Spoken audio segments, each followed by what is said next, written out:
अच्छा, कभी ये सोचा है कि एक कमाल की डरावनी कहानी बनती कैसे है? मतलब वो कौन सी चीजें हैं जो हमें सच में डरा देती हैं? आज हम 3.33 AM नाम की एक कहानी को ना परत दर परत खोल कर देखेंगे। समझेंगे कि डर की असल बनावट होती क्या है। तो कहानी की शुरुआत होती है एक बहुत ही आम सी रोज़मर्रा की बात से कि बस एक कैब मिल जाए और किसी तरह घर पहुंच जाएं। देर रात काम के बाद हर किसी की यही तो इच्छा होती है ना? और कमाल की बात यह है कि यही सादगी डर के लिए सबसे पक्की ज़मीन तैयार करती है। तो चलिए इस कहानी के सेंटर में चलते हैं। मिलते हैं 26 साल की निशा से, जो एक कंटेंट मॉडरेटर है।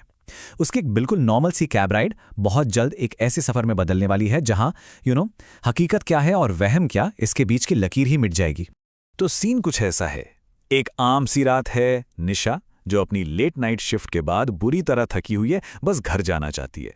तो वो एक कैब बुक करती है। मतलब बिल्कुल वैसा ही जैसा हम में से कोई भी करेगा, राइट?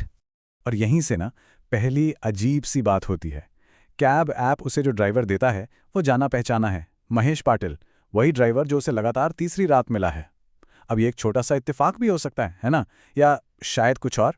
खैर, निशा इतनी थकी हुई है कि वो इस पर ज़्यादा ध्यान नहीं देती। वो बस अपनी अंधेरी ईस्ट से पवई की रोज़ की यात्रा शुरू कर देती है। और अब कहानी में ना हकीकत की उस चादर में छोटी छोटी दरारें पड़नी शुरू होती हैं।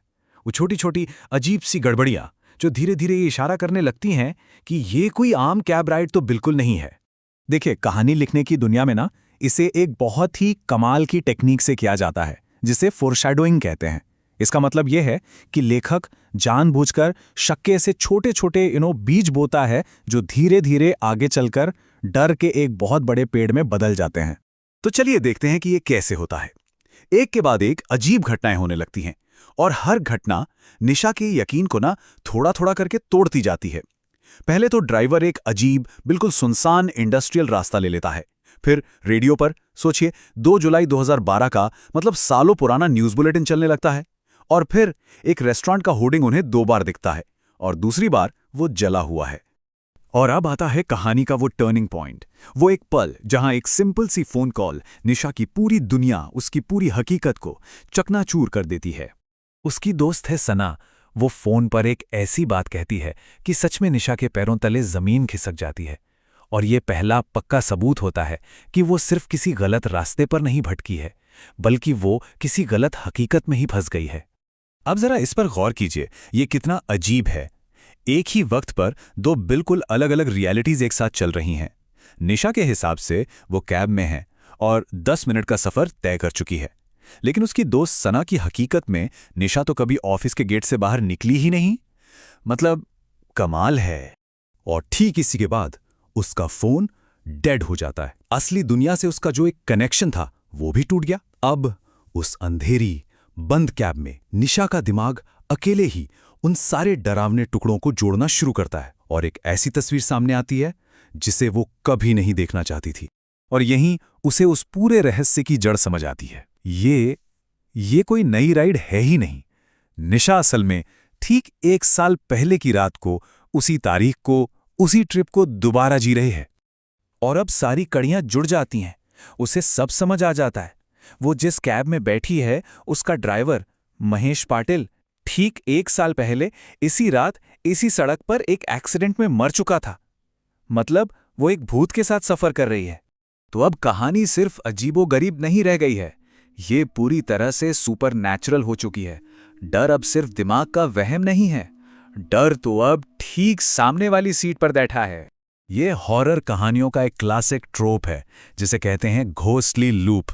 मतलब एक आत्मा अपनी मौत के उस भयानक पल में हमेशा के लिए फंस जाती है और उसे बार बार जीने के लिए मजबूर होती है। और सबसे डरावनी बात यह है कि अब निशा भी महेश के साथ उसी लूप में कैद हो चुकी है। उसे दूर एक पुलिस चेक पॉइंट दिखाई देता है, बचने की एक आखिरी उम्मीद। लेकिन जैसे ही कार उसके पास से गुजरती है, वो चेक पॉइंट हवा में गायब हो जाता है। वो भी उसी भूतिया दुनिया का एक हिस्सा था। और फिर वो होता है जो सबसे ज्यादा डरावना है। डैशबोर्ड की घड़ी पर टाइम फ्रीज हो जाता है 3:33 पर। सेकंड्स की सुई बस चमक रही है, पर आगे नहीं बढ़ रही। वक्त मानो टूट चुका है। वो दोनों उस हादसे के एक पल में हमेशा के लिए कैद हो गए हैं। और तभी महेश का राज भी सामने आता है। वो बताता है, मैं तो बस घर जा रहा था, पर किसी ने मुझे पहुंचने ही नहीं दिया। एक हादसा, एक अधूरी यात्रा और एक भटकती हुई आत्मा जो बस घर पहुंचना चाहती थी। और कभी-कभी वो अपनी इस आखिरी अधूरी यात्रा में किसी और को भी अपने साथ खींच लेती है। अब कहानी अपने क्लाइमैक्स से अंत की तरफ बढ़ रही है। लेकिन सवाल यह है कि क्या ये डर का अंत है या फिर एक नए और ज्यादा गहरे डर की शुरुआत? चलिए देखते हैं कि कैसे एक झूठी राहत की सांस कहानी के सबसे बड़े और सबसे भयानक डर को जन्म देती है। और अचानक निशा की आंख खुलती है। वो ऑफिस के बाहर एक बेंच पर लेटी है। उसकी दोस्त सना उसके पास बैठी है, उसका फोन चार्ज पर लगा है, बैटरी 57% है, सब कुछ बिल्कुल नॉर्मल है। तो क्या वो भयानक राइड बस एक बुरा सपना था?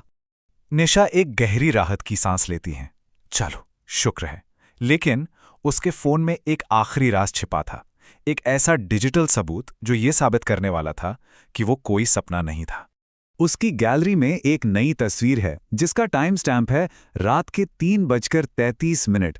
ये तस्वीर कार की पिछली सीट से ली गई है। ड्राइवर की सीट तो खाली है, लेकिन रियर व्यू मिरर में महेश पाटिल का चेहरा उसे घूर रहा है। असली डर ये नहीं था कि वो राइड असली थी। असली डर तो ये है कि उस भूतिया सफर का एक टुकड़ा, एक डिजिटल परछाई अब हमेशा के लिए उसके फोन में कैद हो चुकी है। तो ये कहानी हमें एक आखिरी बहुत परेशान करने वाले सवाल के साथ छोड़ जाती है कि कुछ कहानियां कभी खत्म नहीं होती, वो बस इंतजार करती हैं हमारी इस डिजिटल दुनिया की परछाइयों में, किसी अंधेरे कोने में। तो अगली बार जब कोई अपनी फोन गैलरी देखे तो जरा ध्यान से देखिएगा, क्या पता वहां क्या छिपा हो।